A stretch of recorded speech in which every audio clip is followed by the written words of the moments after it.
Nous sommes mardi 14 octobre 2025. Il est 7 heures, mesdames et messieurs. Bonjour à tous, bonjour à toutes. Bienvenue à cette première session d'information sur Télé. Donc voici la charpente. Romuald Ouadaï est désormais officiellement un potentiel candidat à la présidentielle d'avril 2026. Le porte-étendard de la majorité présidentielle et sa colistière Mariam Chabi Talata se sont rendus à la Commission électorale nationale autonome Sénat ce 13 octobre 2025 pour déposer leur dossier de candidature. Une démarche scellée par l'octroi d'un récépissé provisoire après vérification des pièces administratives par la Sénat.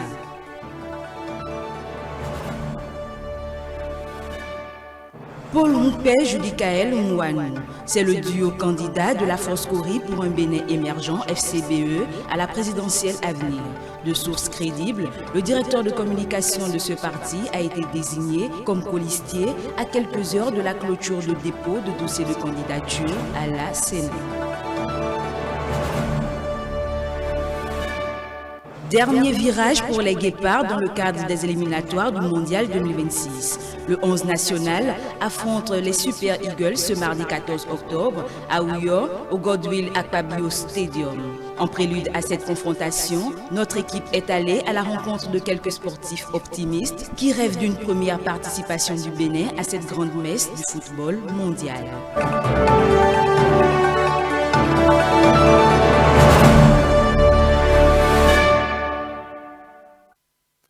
À nouveau, bonjour et bienvenue à cette session d'information. Il faut dire par rapport à l'actualité que le suspense a longtemps duré, mais finalement, il y a une heure, selon les dernières informations que nous avons reçues, le parti de l'opposition, les démocrates, a finalement rendu public son duo candidat pour l'élection présidentielle de 2026. Il s'agit de Maître Renaud Agbodjo et de Jude Lodjo. Dans cette session d'information, si tout va bien, nous allons tenter de rallier Mathieu Bokor, le correspondant présent au siège du parti Les démocrates depuis hier matin, avant la fin justement de cette édition. Renaud Agbodjo, Jude Lodjo, c'est donc le duo candidat du parti de l'opposition, les démocrates. Nous allons rester dans cette même logique pour dire qu'à 6 mois de cette élection de 2026, le parti, les démocrates, est au bord justement du précipice. C'est par une décision de justice rendue le 13 octobre, c'est-à-dire hier, le tribunal de Cotonou ordonne la restitution du formulaire de parrainage du député Michel Sodinou. Une injonction qui fragilise sérieusement les chances de l'opposition de présenter un candidat alors que le parti ne dispose que du nombre exact du parrainage requis, j'allais dire. Le retrait de ce soutien pourrait tout simplement exclure les démocrates de la course à la magistrature suprême. Suivez ici ce récit de Nafisa Touassanen qui retrace un peu les faits. La présidentielle de 2026 s'annonce déjà sous haute tension et c'est un véritable coup de tonnerre qui vient de frapper le camp de l'opposition, en particulier le parti Les démocrates.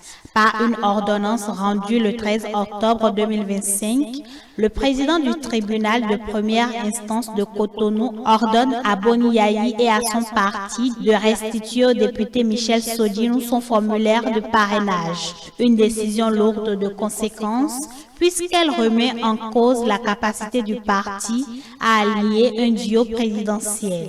Les démocrates, faut-il le rappeler, ne disposaient que du strict minimum de parrainage exigé par la loi électorale.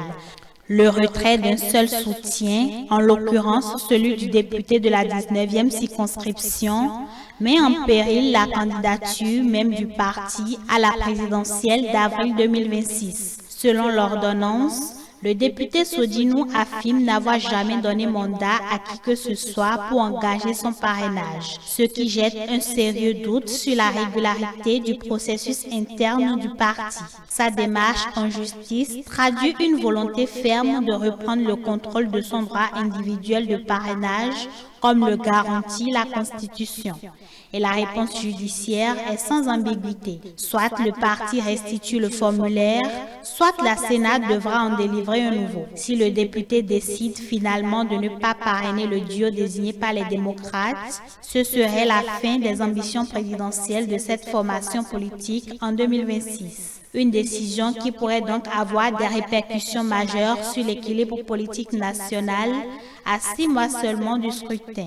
Au-delà du cas Sodinou, cette affaire met aussi en lumière les tensions internes et les fragilités dans la stratégie d'un parti d'opposition qui joue gros en 2026. La bataille pour le parrainage est donc plus que jamais politique, juridique et personnelle. Une chose est sûre, la présidentielle 2026 s'annonce explosive et chaque parrainage comptera. Mesdames et messieurs, voilà, je vous l'annonçais dans mes propos liminaires que Mathieu Kolawole Bokor sera joint par téléphone. Mesdames et messieurs, il ne sera plus du téléphone, il est plutôt, il nous a rejoint en studio. Il pourra donc nous rejoindre sur ce plateau afin qu'on discute un peu de ce qu'a été justement son séjour au siège du parti Les Démocrates, voilà, depuis la matinée de ce lundi 13 octobre 2025. Mathieu Bokor, bonjour. Bonjour, Mathieu Médégoin, bonjour à toutes, bonjour à tous.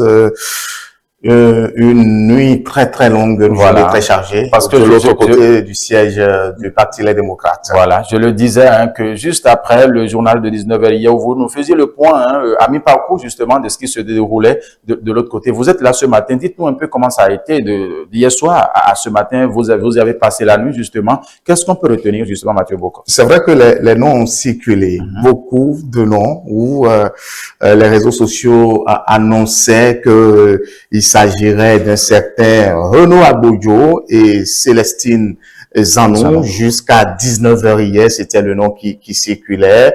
Mais il faut, mesdames et messieurs, dire que depuis 11h, visiblement, où nous avons mis pied de l'autre côté du parti Les Démocrates, les tractations vont bon train.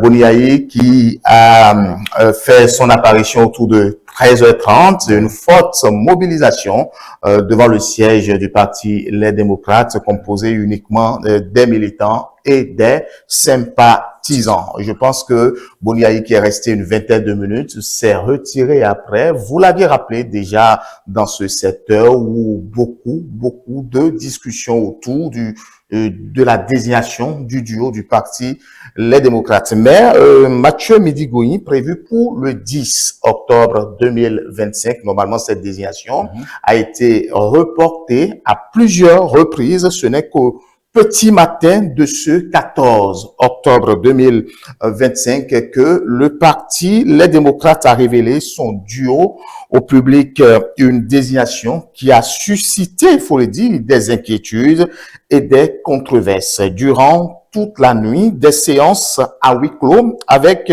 le Conseil national de désignation du duo de candidats des démocrates. Et puis, même la présence de Boniaï était aussi comptée. Finalement, la fumée est enfin sortie. Oui, la fumée est sortie. Les noms désignés, il faut le dire, pour représenter le parti d'opposition à l'élection, sont le candidat président Renaud Aboudjo. Voilà, ce nom est sorti visiblement parce qu'il a marqué les esprits. Et puis, ce n'est plus Célestine Zanou, comme l'a fait circuler les réseaux sociaux. C'est plutôt Jude Lodjou qui devient le colistier. Ainsi se présente Mathieu Médégoin, le duo candidat du parti Les Démocrates. Voilà en quelque sorte ce que nous avons obtenu. Ce n'est qu'autour de 6h30, 7h que la mobilisation a finalement été désengorgée. Voilà, donc à l'heure où nous parlons tout de suite, là, l'affluence au siège du parti Les Démocrates a diminué légèrement. Évidemment, là, la tension baisse. La tension a complètement baissé puisque entre 0h et 6h du matin, c'est l'hymne national qu'on fredonnait. Sortez-nous nos duos. Le peuple a besoin de savoir son duo.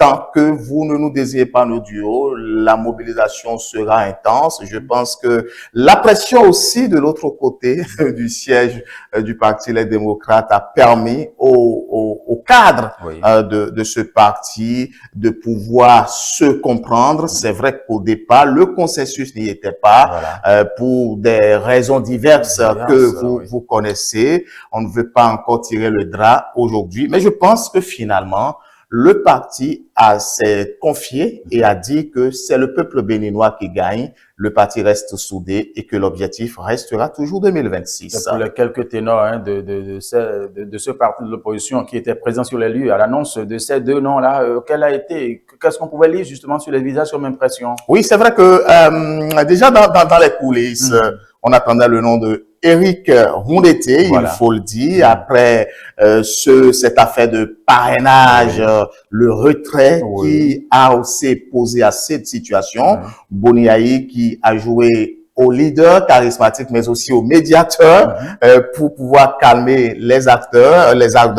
Azéroua Boniaï fait son entrée, mais je pense que le camp pourrait-on parler d'un monstre à trois têtes, mais bon, on pense que finalement le Parti Les Démocrates a su désigner ses représentants pour l'élection présidentielle 2026. Selon les militants, l'essentiel est fait, quelle que soit la personne désignée, ce n'est que le Parti Les Démocrates qui gagne. Mathieu Bédégoy. Merci à vous Mathieu Bocco. Merci.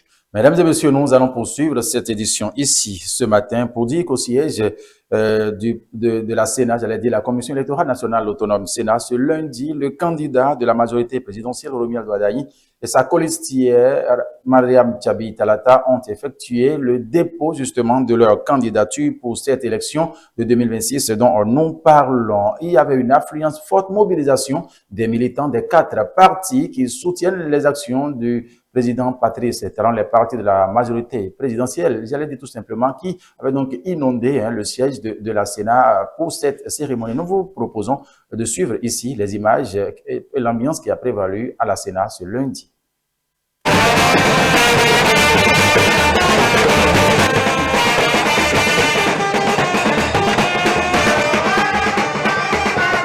C'est une foule enthousiaste qui a accueilli le duo candidat Wadayi Talata au siège de la Sénat dans l'après-midi de ce lundi 13 avril 2025.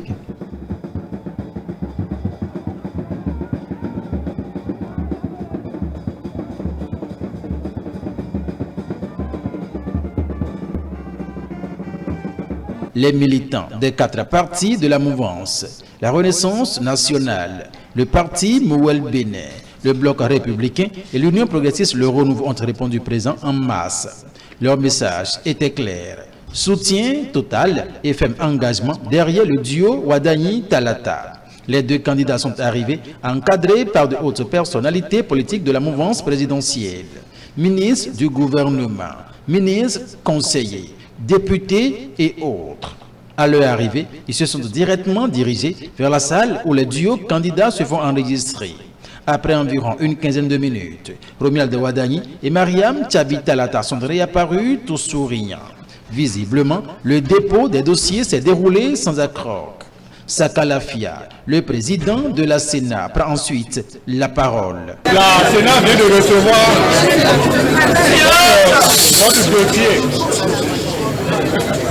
Conformément à la loi, à cette étape, nous vous délivrons un récépissé provisoire. Un récépissé provisoire.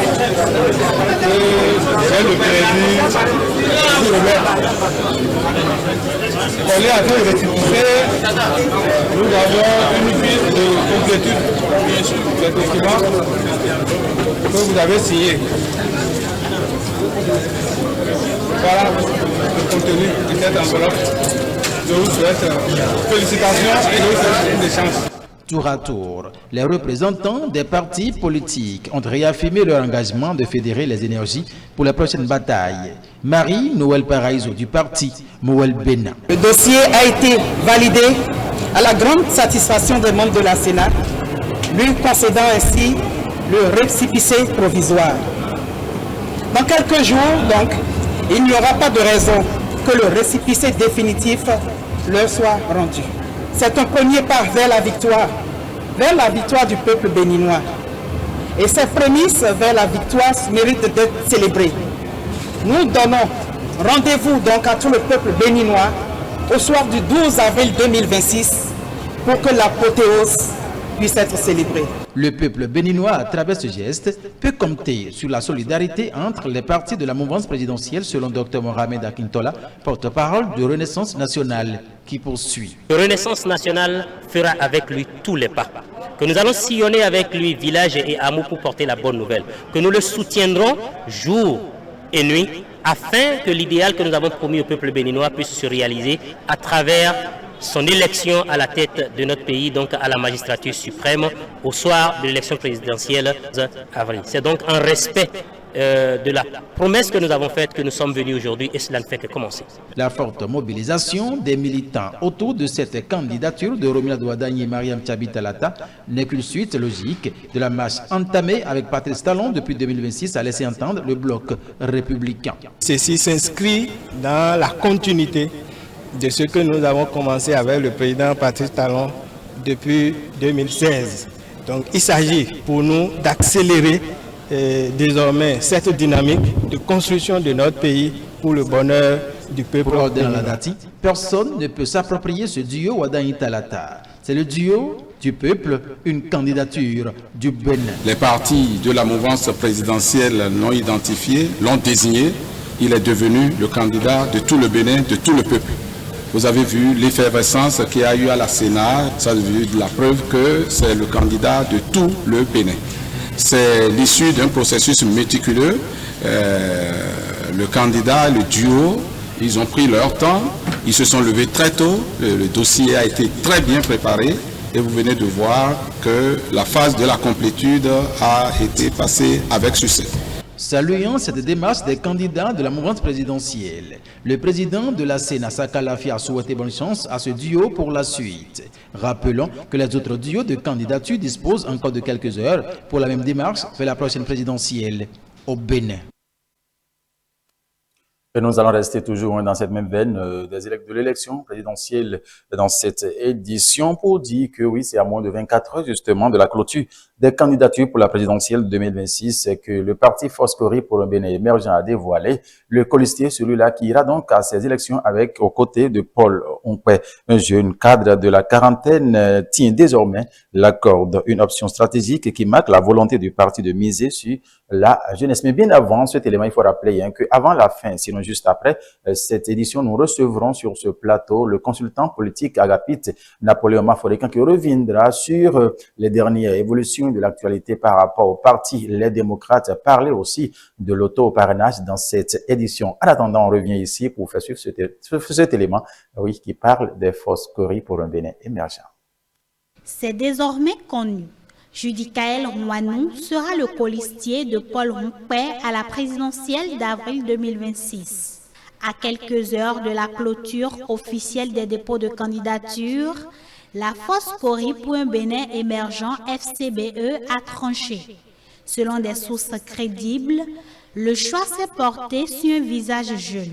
Rouanou, la quarantaine, actuel directeur de la communication du parti, portera les couleurs de la jeunesse au sein du duo présidentiel. Ce binôme inédit associe deux régions du Bénin. Paul Onkwe vient du Mono, Judicaël Rouanou des collines. Une répartition territoriale stratégique pensée pour renforcer la représentativité et l'équilibre régional. Par ailleurs, aucun des deux candidats ne prendra part aux élections législatives et communales de janvier 2026. Une décision mûrie par la direction du parti afin de permettre aux principaux leaders locaux de se concentrer sur ces échéances électorales cruciales. En misant sur la jeunesse et une complémentarité géographique, la FCBE espère repositionner ses forces dans la course à la présidentielle. Le duo est désormais formé. Reste à convaincre les électeurs. Nous allons sortir de la politique pour parler justement des classes culturelles dont le lancement s'est déroulé en présence des personnalités requises en la matière. C'est une initiative donc qui vise à promouvoir la culture comme levier d'éducation et de cohésion sociale. Voici le reportage signé Merveille Julie Omotecho. promouvoir les talents artistiques et culturels des élèves à travers des disciplines comme la musique, la danse, le théâtre et les arts plastiques. C'est l'objectif du gouvernement en initiant les classes culturelles. Pour cette rentrée scolaire, les classes culturelles seront effectives. Le coordonnateur national des classes culturelles, Blaise Tchao, se réjouit de l'initiative et explique l'importance de l'art dans l'éducation. L'art est bien plus qu'un simple divertissement. Il est un langage universel, un miroir des cultures, un moyen d'expression des émotions et des talents. Dans nos écoles, l'art occupe une place essentielle car il développe la créativité, la discipline, l'ouverture d'esprit, l'ouverture d'équipe chez nos jeunes apprenants. Et c'est ici, au Collège d'enseignement général de Bégamé, qu'autorités, enseignants et élèves procèdent au lancement officiel des compétitions départementales des classes culturelles. Pour la ministre de l'Enseignement secondaire, Véronique Toye-Fodé, les classes culturelles sont des opportunités à saisir par les élèves pour révéler leurs talents et un moyen de leur inculquer notre culture. Ces classes culturelles représentent réellement des opportunités à saisir pour nos jeunes apprenants, pour réaliser leur potentiel, pour révéler leurs talents. Les classes culturelles visent à renforcer les capacités techniques, le sens critique, le sens esthétique de nos apprenants. L'introduction de l'éducation artistique et culturelle dans le système éducatif constitue un moyen sûr pour apprendre à nos enfants, nos élèves, nos valeurs culturelles essentielles et au-delà, à leur ouvrir les horizons dans un Bénin qui se positionne aujourd'hui dans le concert des nations, donc pour développer toutes les compétences dans tous les secteurs. En procédant au lancement officiel de l'événement, Jean-Michel Abimbola, ministre du Tourisme, se dit très ému du succès qu'enregistre cette initiative du gouvernement. Au-delà des récompenses, je souhaiterais que cette rencontre soit pour chacun une source de joie, de confiance et de fierté. L'essentiel, chers apprenantes et apprenants, n'est pas seulement de gagner, c'est oser créer, oser se montrer, oser croire que le talent est un don qui se cultive. Cette compétition départementale des classes culturelles, officiellement lancée ce samedi 11 octobre, ouvre ainsi une nouvelle page pour les jeunes apprenants. Une occasion pour le monde scolaire de conjuguer savoir, savoir-faire et savoir-être tout en célébrant la richesse culturelle dans nos établissements. Voilà, mesdames et messieurs, c'était donc la cérémonie qui consacre le lancement de classes culturelles comme temps pour cette année académique 2025-2026. Nous allons nous intéresser à présent à la 10e journée des éliminatoires comme temps pour la Coupe d'Afrique, pour la Coupe du Monde, autant pour moi la Coupe du Monde 2026 où le Bénin va rencontrer le Nigeria dans l'après-midi de ce mardi 14 octobre 2025. Le dimanche dernier à Figueroa-Plage, des sportifs rencontrés par notre équipe de reportage ont partagé leurs impressions sur les performances de l'équipe nationale et ont adressé aussi des messages d'encouragement aux joueurs. Nafissatou Hassani, elle nous retrouve.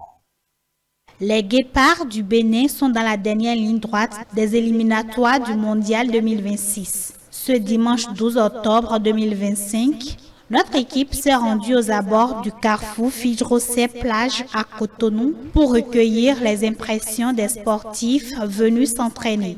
Tous saluent les performances récentes de l'équipe nationale et expriment leur soutien aux joueurs. Ces derniers temps-ci, les Guépards nous font honneur en alliant quelques victoires, chose qu'on n'a pas trop l'habitude de voir, ce qui fait beaucoup de plaisir à nous qui sommes des fervents supporters. On est maintenant à 90 minutes de la pause des qualifications, ce qu'on n'a pas vu venir au début des éliminatoires. Mes souhaits en tant que patriote, c'est de voir le Bénin faire un résultat favorable face au Grand Nigeria, sauf la défaite, un match nul ou soit une victoire. Aussi le Nigeria n'est plus le grand Nigeria d'antan.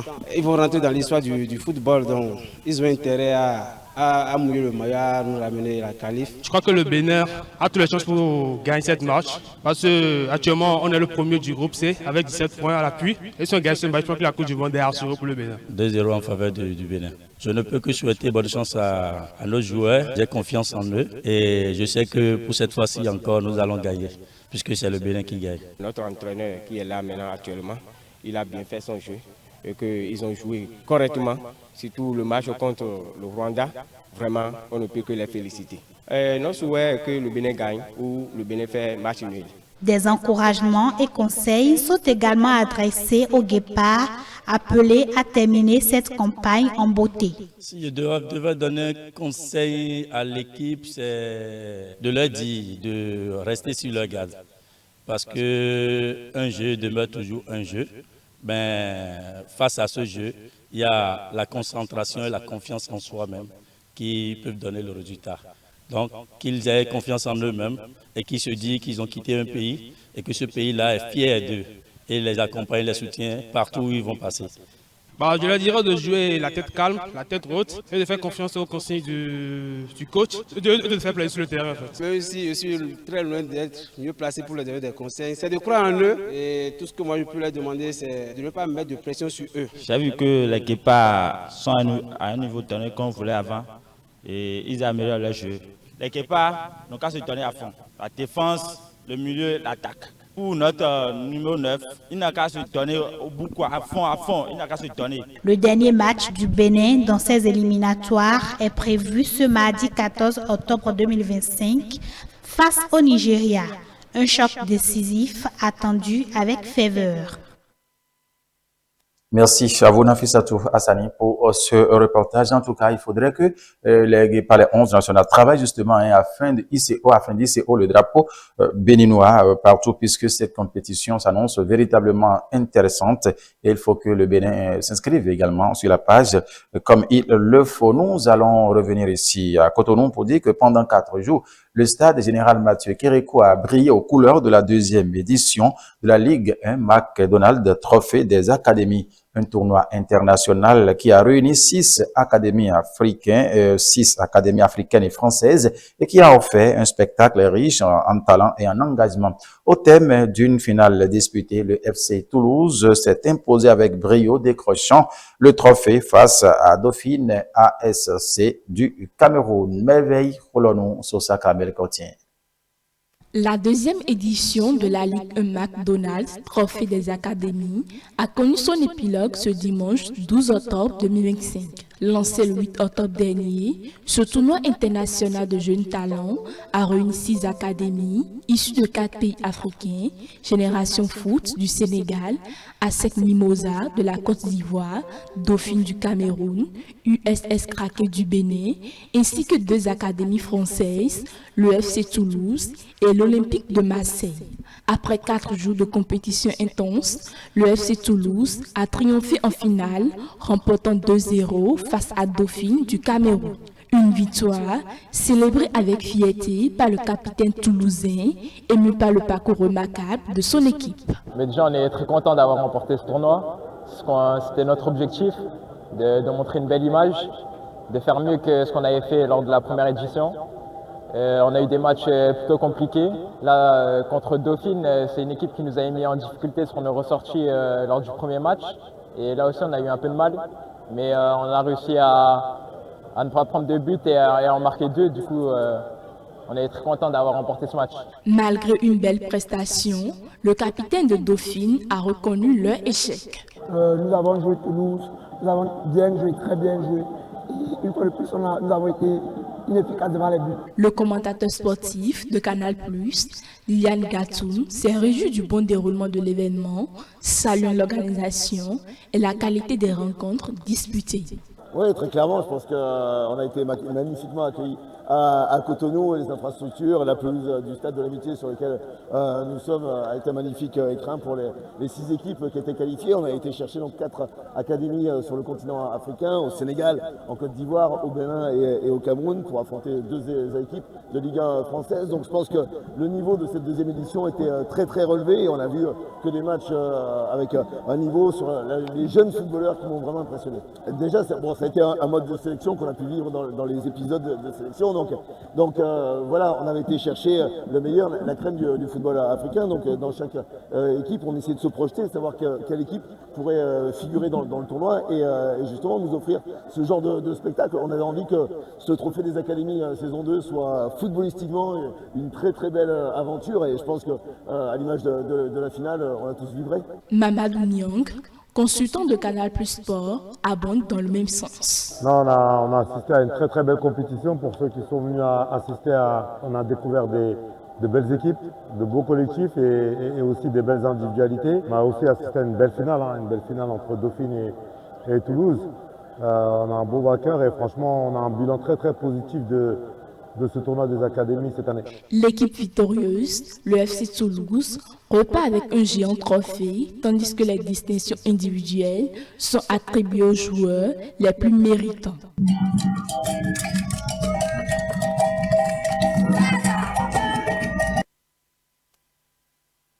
Voilà, mesdames et messieurs, je vous l'annonçais que nous allons recevoir ici en page invitée le consultant politique Agapite Napoléon Maforican. Il reviendra justement sur les dernières actualités par rapport au parti Les Démocrates, revenir aussi sur la question de l'auto-parrainage. Mais bien avant cela, parce que la nuit a été longue, vous l'avez su en début de cette édition avec Mathieu Kolawole et Boko, mais finalement, nous avons de quoi mettre sous la dent. Nous allons vous proposer de suivre ici le président du Conseil national de désignation du duo candidat, voilà, du duo candidat, oui, du parti Les Démocrates.